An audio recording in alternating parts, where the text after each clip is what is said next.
Ashes Between Us. Drafted. Kharkiv, January 2023. Mykola lived in a Soviet-era apartment block in Saltivka, on the northeastern edge of Kharkiv.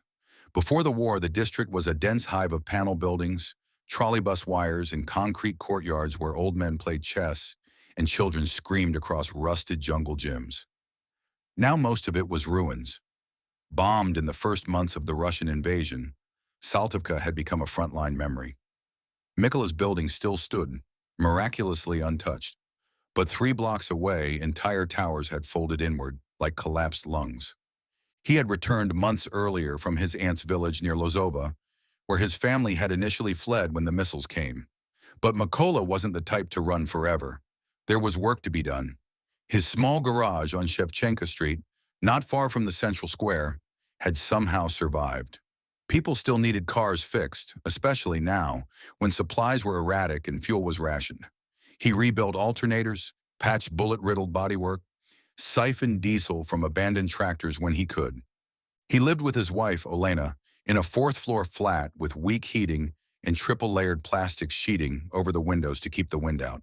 The cat, Sova, had grown fat from scavenged sausage and spent most days curled in the remains of an armchair by the window. Life was small, contained, but it was still life, until the letter came. He found it in the mailbox, a thin folded sheet of paper, delivered by a pale woman in a brown wool coat who didn't make eye contact. At first he thought it was another utilities notice, or worse, one of those condolence cards that had started appearing on neighbors' doors.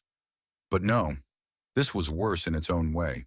The paper bore the insignia of the Kharkiv Regional Territorial Center for Recruitment and Social Support, a mobilization order. You are hereby ordered to present yourself for initial medical examination and registration in accordance with Resolution Number 65, as amended under martial law. Reporting date, February 3, 2023. Location, 2nd Kharkiv Military Commissariat, Shevchenko District.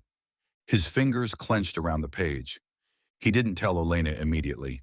He walked it upstairs, folded in half, slid it into the drawer next to his passport. That night, over a dinner of boiled potatoes and tinned mushrooms, he watched her closely. She had begun to sketch again, long, moody charcoal pieces, bombed streets, trees with bare, reaching arms, faces that looked like marble statues, half erased. Finally, after 2 days, he showed her. She read it in silence. The only sound was the ticking of the broken wall clock they'd never bothered to fix. "You have to go," she said finally. He nodded. "They're calling everyone between 25 and 60 now. I put it off as long as I could. The border guards and volunteers, those were the first waves. Now it's our turn." She stared at the paper again. "You're not a soldier." "No, but I'm a man, and that's enough for them." He didn't say that a mechanic with his background might be assigned to a motorized brigade or logistics, but those were wishful thoughts. By now, many territorial defense fighters were being rotated to the front lines to reinforce regular units. No one stayed in the rear forever. They didn't cry, not that night.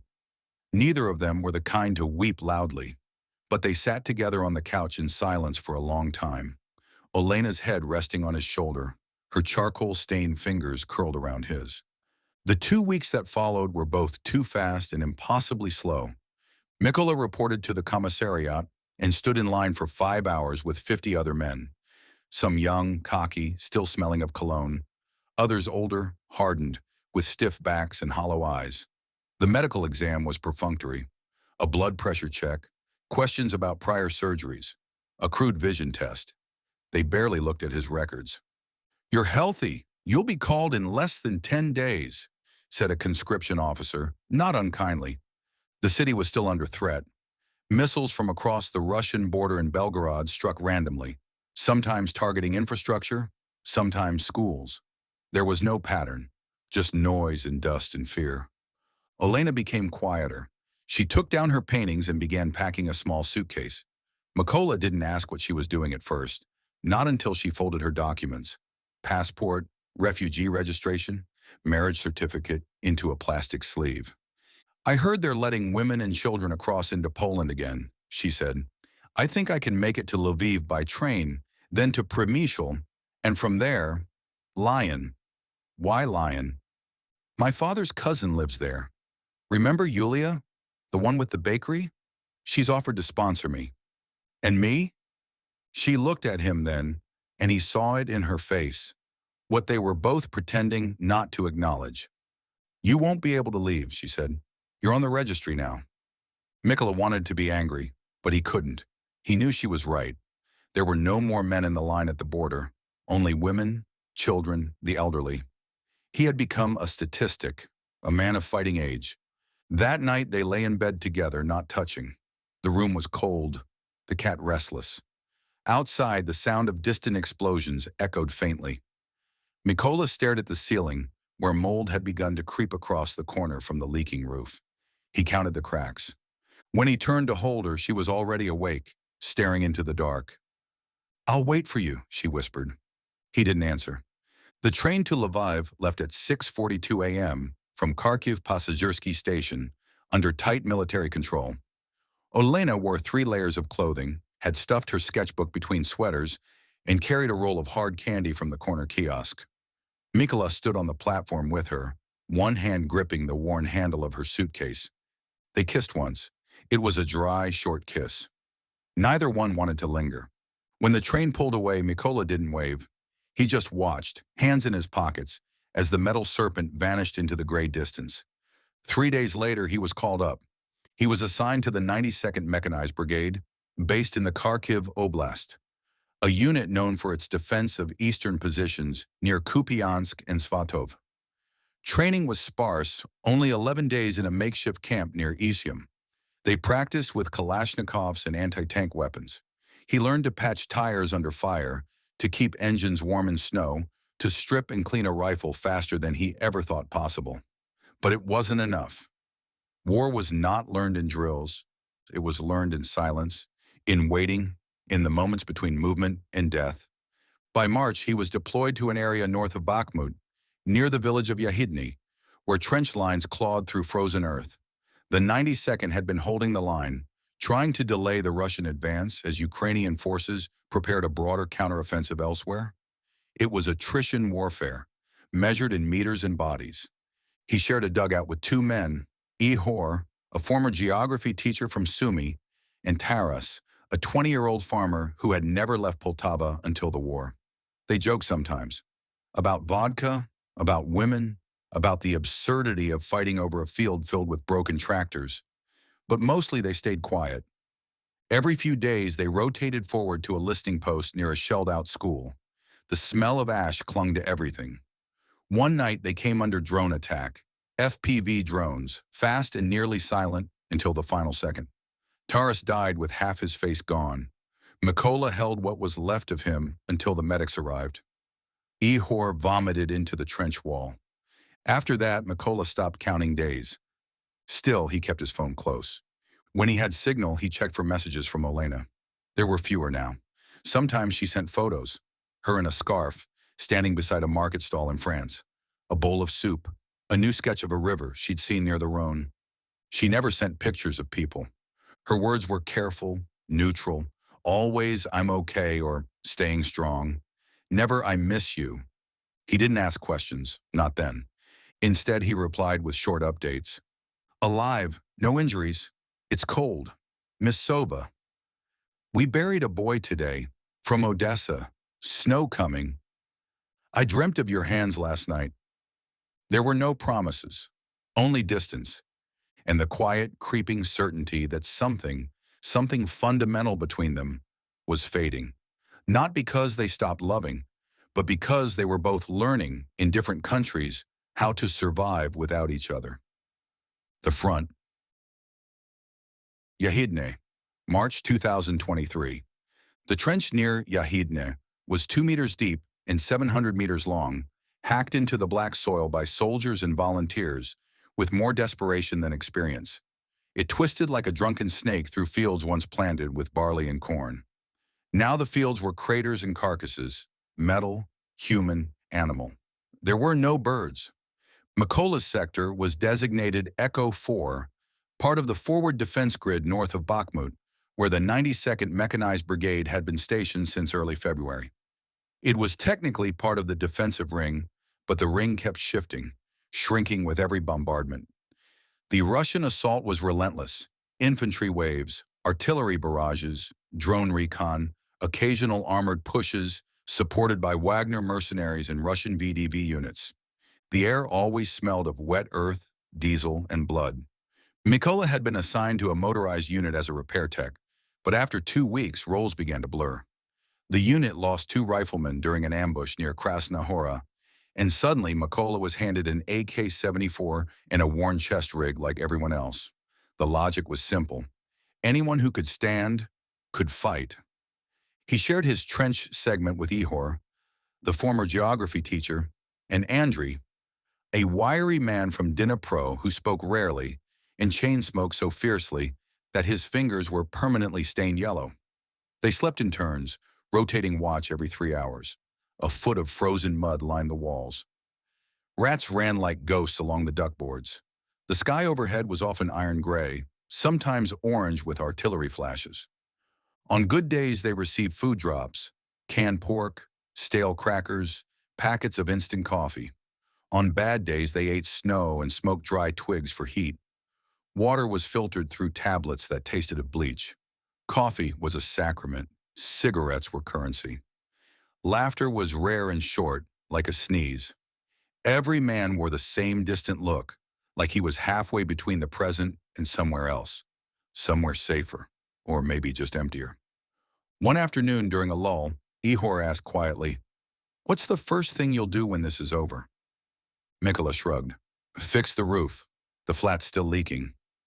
Ihor smiled, the kind of smile that doesn't reach the eyes. "I'll get drunk. Not a little drunk. I mean full blackout. Naked in the river drunk." They all chuckled, even Andrei. The shelling came in patterns. Morning salvos from tube artillery across the river, night barrages from grads. The worst was the creeping barrage, where explosions landed in sequence, 5 meters at a time, closing in like footsteps. Mykola learned the different sounds, the screech of cluster munitions, the low growl of a tank shell, the sharp clap of a mortar. During one such night, their section came under drone attack.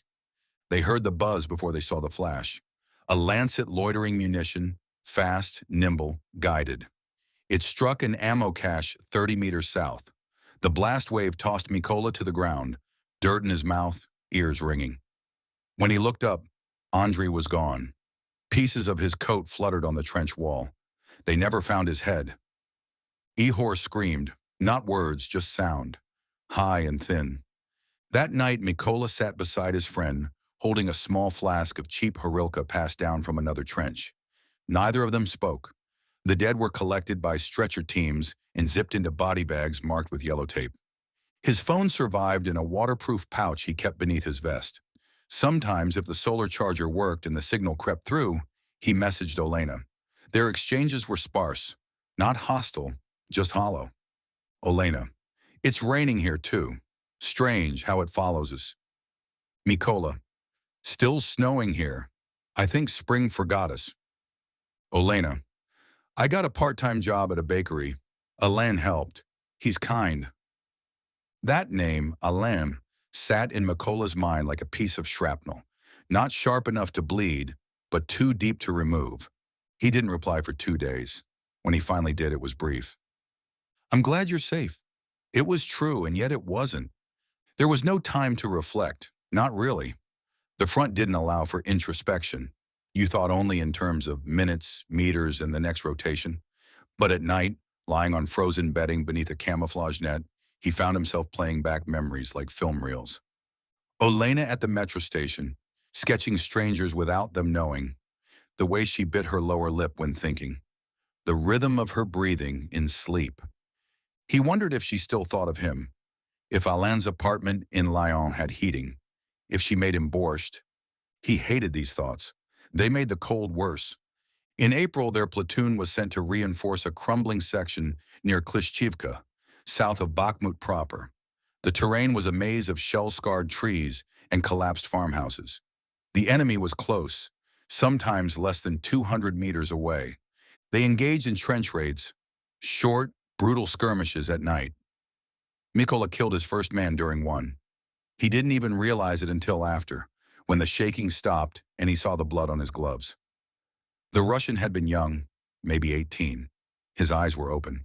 Mykola couldn't remember pulling the trigger. "I think I killed someone," he told Ihor afterward. Ihor lit a cigarette and nodded. "Don't think too hard. That's what they want, to make you remember." That night, Mykola dreamed of Olena, but she wasn't in Lyon. She was standing barefoot in their ruined kitchen, boiling water for tea, her eyes wide and black as coal. The kettle screamed. When he tried to reach her, she vanished in a puff of smoke. On April 12th, they were hit with phosphorus shells. It wasn't a direct strike, just drift from a nearby field. But the white smoke was thick, clinging. Some soldiers burned just from touching metal. One boy rubbed his eyes and screamed until he passed out. They were moved to a reserve trench afterward. 4 days to rest, though rest meant shoveling latrines, boiling lice-infested clothes, and dragging wounded men out of trenches that flooded from spring melt. Mykola found a message waiting on his phone. "I had to tell you, Olena and I are close now. It wasn't a plan. It just happened. I was cold. I was scared. I didn't want to lie." He read it again, and again. His hands didn't tremble. That was what frightened him most. He typed a period. "Understood. Do what you must." Then he turned off the phone and buried it in his pack. By the end of April, Bakhmut was a furnace. The Russian advance had intensified. Entire blocks were reduced to ash. Ukrainian forces fought street to street, floor to floor. Every day brought new losses. Mykola no longer remembered faces, only body parts, uniforms, voices. The war had stripped everything soft from him, even memory. Still, something strange remained. Not love, not hate, just weight. When he looked at the crumbling skyline beyond the tree line, he thought, "This is where we both broke. Not just her in France, not just me here, both." The last week of April, the trench collapsed under heavy shelling. Ihor was wounded, shrapnel to the leg. Mykola dragged him 100 meters to the medic post, while rounds landed around them like sledgehammers. His back tore. He didn't feel it until later. That night, he sat alone in a dugout, smoking one of Andrew's last cigarettes. His phone, still off, lay beside him. He didn't want to turn it on. He didn't want to see her name anymore. The Exile. Lyon, France, March to May 2023. The train from Kharkiv Passagiersky to Lviv Holovny was overcrowded, freezing, and half silent. Everyone on board was fleeing something: missiles, memories, men. Olena sat near the window, wrapped in 3 layers, her sketchbook pressed tightly to her ribs like a shield. She hadn't drawn in days. She watched the countryside change, from the skeletal trees of Poltava to the muddy lowlands outside Vinnytsia, and finally into the chaos of Lviv, where the West felt like another country entirely. Cleaner, louder, teeming with NGOs and rumors. Aid workers shouted in Polish, English, and French. Volunteers passed out bottled water and hygiene kits like breadcrumbs to a storm of birds. She didn't cry when she crossed into Poland, not even when she gave her passport to a border guard and heard him say, "Bienvenue." She only cried in the refugee reception center in Przemyśl, when someone handed her a bowl of hot soup and she realized she hadn't tasted warmth in a week. From there, it was buses, trains, waiting rooms. She moved through Krakow, then Vienna, then Geneva. She spent a night on a bench in Lausanne, curled beside a Roma woman and 2 toddlers. Finally, she arrived in Lyon. She was 32, Ukrainian, educated, married, and invisible. Her first month in Lyon was spent in a shelter for priority women, those without children, family, or funds. The building, in the 8th arrondissement, was a former school retrofitted with bunk beds, chemical toilets, and an always broken boiler. She shared her room with 5 others: a Belarusian nurse, a Moldovan sex worker, and 3 Ukrainian women who barely spoke. Olena didn't speak French. She barely spoke at all. The city felt like a painting she wasn't allowed to touch. The storefronts gleamed, but her world was fluorescent bulbs and recycled air. She registered for asylum through the OFPRA, French Office for the Protection of Refugees and Stateless Persons. The process was slow. Weeks passed. Her claim was under review. She tried to sketch again, on paper scraps, cafe napkins, old receipts, but her lines felt wrong. Tight. She couldn't capture motion anymore, only stillness. She drew empty chairs, cracked sidewalks, faces without eyes. She messaged Mykola every few days. Safe now. The shelter is manageable. I wish you could see the Rhone at dusk. It's quiet here. I miss Sova. I hope she's okay. I'm trying to be strong. He wrote back, briefly. She felt the gaps growing wider. Glad you're safe. Keep drawing. Still holding on. But she could tell. He was slipping into a different world, one she couldn't enter. A trench mind, a place of frozen mud, rifles, and silence. She met Alain by accident. He owned a small boulangerie on Rue de la Thibaudière, 5 blocks from the shelter. She had gone in to use the toilet. It was warm. The smell of yeast and cinnamon reminded her of her grandmother's kitchen outside Kupiansk. He noticed her sketching on a napkin, an elderly woman feeding pigeons near the tram station. You draw? He asked in French. She didn't understand. He repeated in halting English. You are an artist? She nodded. Used to be. He smiled, then gave her a croissant she didn't ask for. On the house, he said. She didn't want to return, but she did, a few days later, then again. Eventually, he offered her a backroom job, sweeping, wiping counters, packaging bread. I pay in cash, he said. It's not legal, but it's money. She took it. Alain was 48, divorced, no children, quiet. He wore wool vests and carried himself like a man who'd long since buried his ambitions. But he was kind. Too kind. He offered her his guest room when she told him the shelter might transfer her to Marseille. She refused, then reconsidered, then refused again. But the 3rd time she came back from work and found the shelter's doors locked due to a plumbing emergency. She walked to his flat instead. I can't go to Marseille, she said. You won't, he replied. She didn't leave again. He never asked for anything. Not at first. The first month, he gave her a key, let her choose groceries. She learned the tram lines, started speaking passable French. He never touched her. But she felt it. Slowly. Inevitably. His gaze lingered longer. His compliments grew warmer. One night after dinner, he placed a hand on hers. She didn't pull away. The first time it happened, they didn't speak. After. She cried in the bathroom for almost an hour. Not from pain. Not even guilt. But because it felt like she had stepped off a cliff she didn't remember climbing. She sent no messages that night. Weeks passed. The arrangement became normal, unspoken. She still worked mornings at the bakery. She did laundry, cooked meals, painted his portrait once, though she tore it up when he tried to kiss her afterward. Sometimes he was gentle, sometimes not, but always transactional. He never said it out loud. She never asked. But the shape of the deal was clear. Stay here. Be mine. Or go back to the shelter. Back to the line. back to hunger.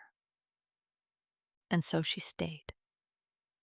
One morning, as she folded laundry in the narrow kitchen, she looked at her reflection in the oven door. Her hair was clean, her stomach full, her hands soft again. But she didn't recognize the woman there. She sent Mykola a message that day. "I need to tell you something." She hesitated, then wrote again. "I met someone.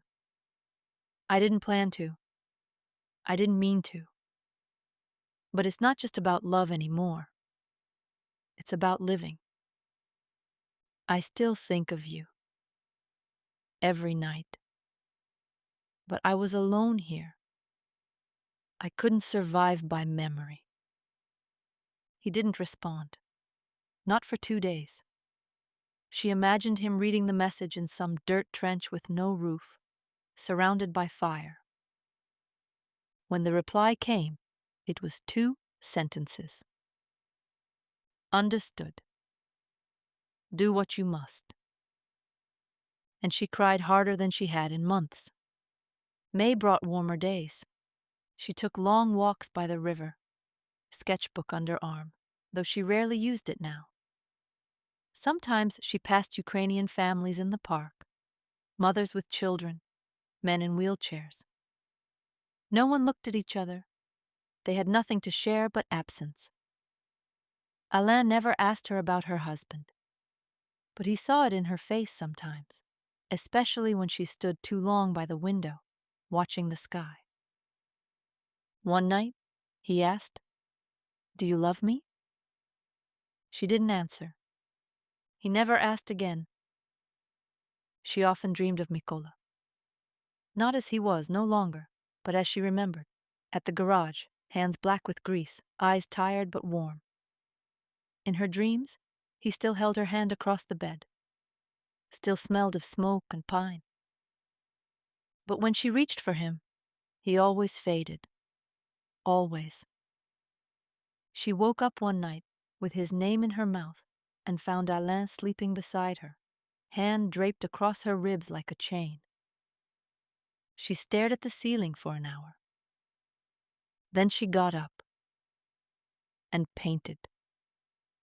She painted Mykola, not as a soldier, but as a ghost, standing at a train platform in snow, coat buttoned, eyes hollow, and her, on the other side of the glass, leaving, not crying, just gone. The Broken Thread.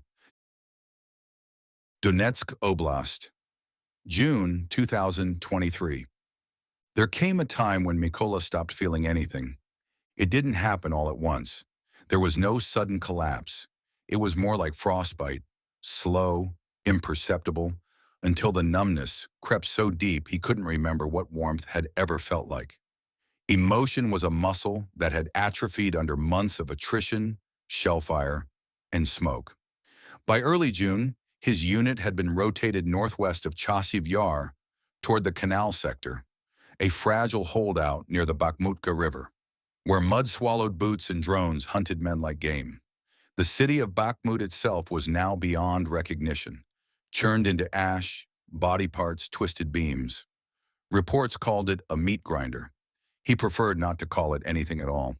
They slept in damp dugouts reinforced with corrugated steel stolen from dead villages. Mykola's ribs stuck out like pale branches.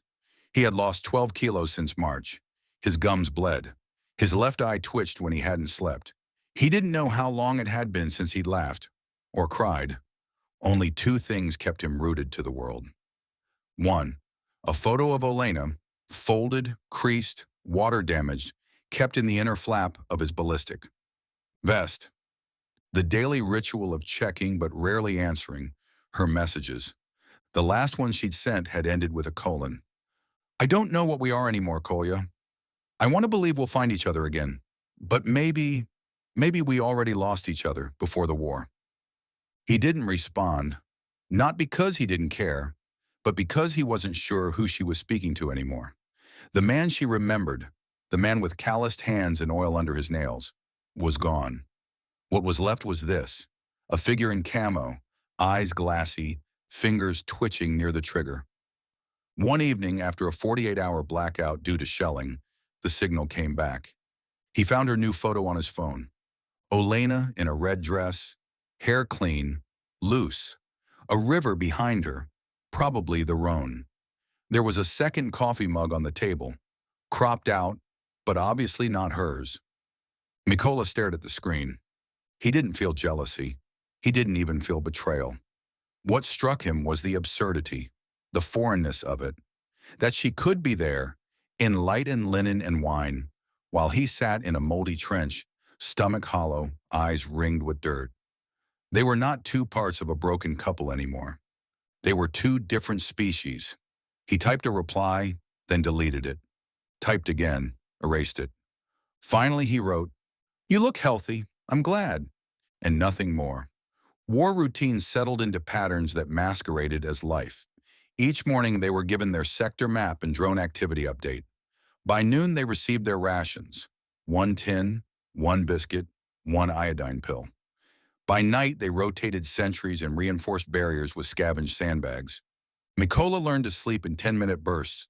He kept a note tucked under his sock with his name, blood type, and a half-written line that read, "In case I don't." It trailed off. He sometimes talked to Ihor, who had returned after recovering from his leg wound, though quieter now, more haunted. They played cards with burnt matches. Ihor carved shapes into spent shell casings. His new hobby. Tiny skulls mostly. Art made of violence.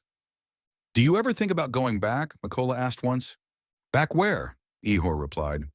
By mid-June, they took losses from a Wagner assault team trying to punch through the canal flank. 3 of their men died in a trench collapse after a barrage from Russian 2S-7 Pion artillery. Their positions weren't reinforced fast enough. Command was stretched, supplies unreliable. When they tried to request thermal scopes, they were told, "We're waiting on Western delivery." Everyone laughed bitterly at that. In war, bureaucracy kills more than bullets. That night, Mykola found himself alone on watch, staring into a horizon of ruined pines and smoke trails. The stars above were clear, obscenely beautiful. He hadn't seen stars in weeks. He thought of Olena again. Not her body, not even her voice, but her absence.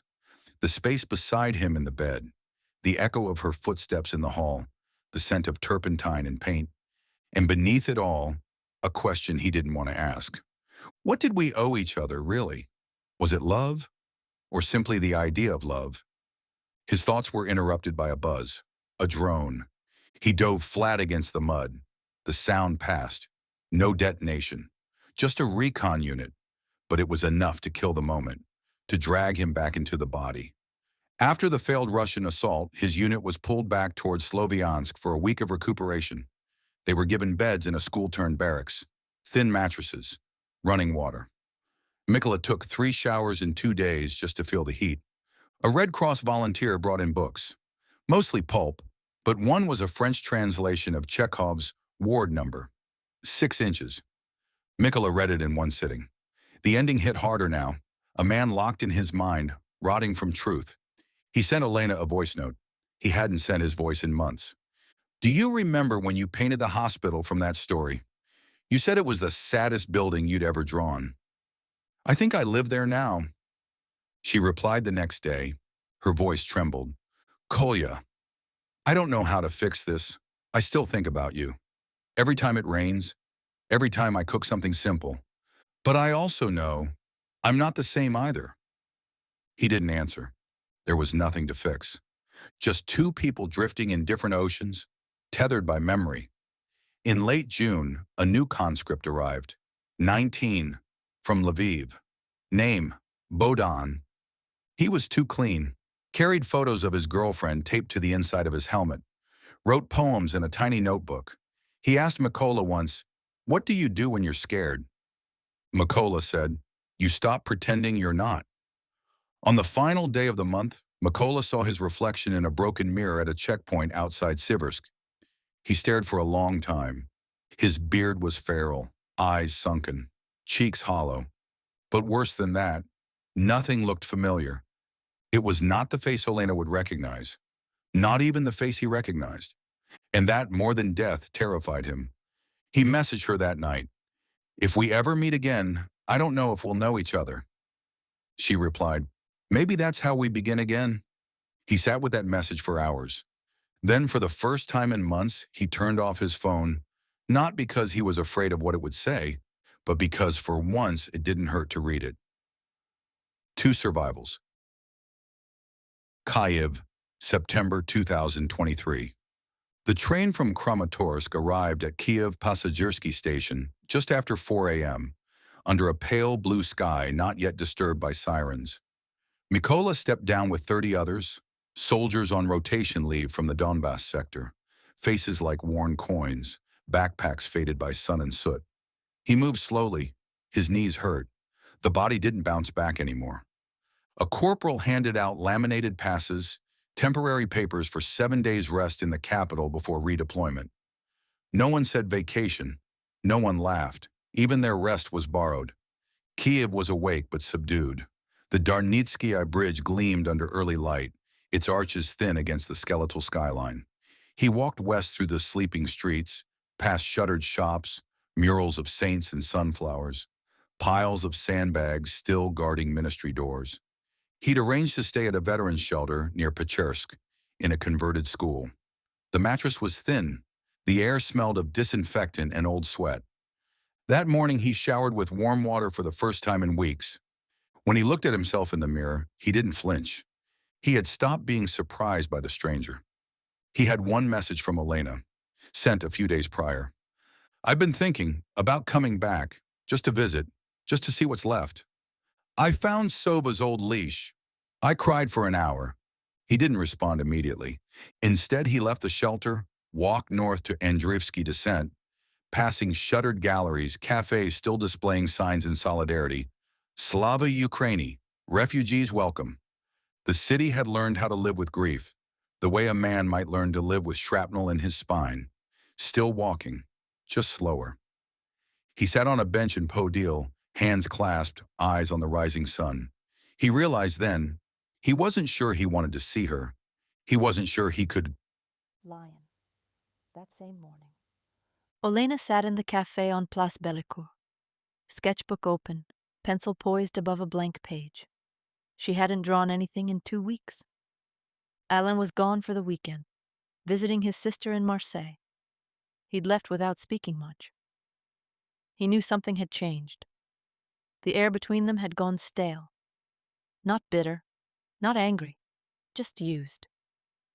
She had thought of leaving him a note, then hadn't.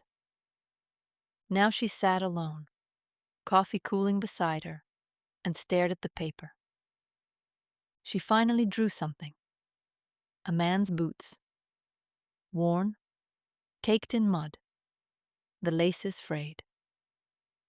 Then a cat, curled asleep between them. Then nothing more. She messaged Mykola again. Would it hurt too much to see me? I don't need forgiveness. I just need to look at you. Once. This time, he replied. I think it would hurt. Yes. But I'd still like to see you. 1 week later, Kyiv, October 2023. Olena arrived alone. She wore a gray coat that looked too thin for the season. Mykola met her at Universitet Station, standing beside the statue of Taras Shevchenko, where schoolboys used to smoke and kiss girls in better times, and they didn't embrace. They just stood. He looked at her, really looked. Her eyes were tired, but not broken. She looked older, not from years, but from distance. She studied him too. His beard was gone now, his jaw thin, a dark scar across one cheek. His hands were different, heavier. His eyes didn't dart. They stared. Hi, she said softly. He nodded. Hi. They walked through the park, past the monument. The city moved gently around them. Children playing, an old couple feeding pigeons, the low hum of life threading itself back together. They sat on a bench beneath the chestnut trees. Neither rushed to speak. I didn't know who I'd see, she finally said. You saw what's left, he replied. She looked at her hands. Do you hate me? He exhaled. No, I just don't know where you belong in my life anymore. That makes two of us. They both smiled. Briefly. The way people do at funerals, acknowledging what cannot return. They spoke of small things, how the city had changed, how Sova had been adopted by a neighbor, how Lion had become strangely familiar, how bread tasted different in France. They didn't speak of Alain, or of the boy Mykola had killed, or the friends he had buried, or the way the war had taught him to sleep without dreams. They just were, for a few hours, sitting in the cold, letting silence settle between them like a blanket they no longer shared. When she stood to leave, she touched his shoulder lightly. I'm going back tomorrow, she said. I don't know if I'll come back again. He looked at her, not with pain, not with longing, just honesty. Maybe we survived the war, he said, but not each other. She nodded. Yes. And walked away. Later, that night, Mykola stood at the window of the shelter, watching the city below. His phone buzzed, an alert about new shelling in Donetsk. He turned it off. He took the photo of Olena from his vest, unfolded it, looked at the faded image, then placed it on the desk. He didn't throw it away, but he didn't carry it anymore. Lion, 1 month later. Olena opened her drawer and found a small box. Inside, a sketch of the man in the trench, drawn in charcoal, lines precise and raw. She placed it in a folder labeled Not for Sale. Then she went to the bakery, worked her shift, came home, lit a candle, and painted something new. A woman walking alone across a snow-covered square. Her shadow long, but her eyes forward. They both survived. That was the story. Not a romance, not a tragedy. Just what was left after the sky fell. Thank you for joining us for this episode of Storytime with Papa Al. If you enjoyed the story, please like and subscribe.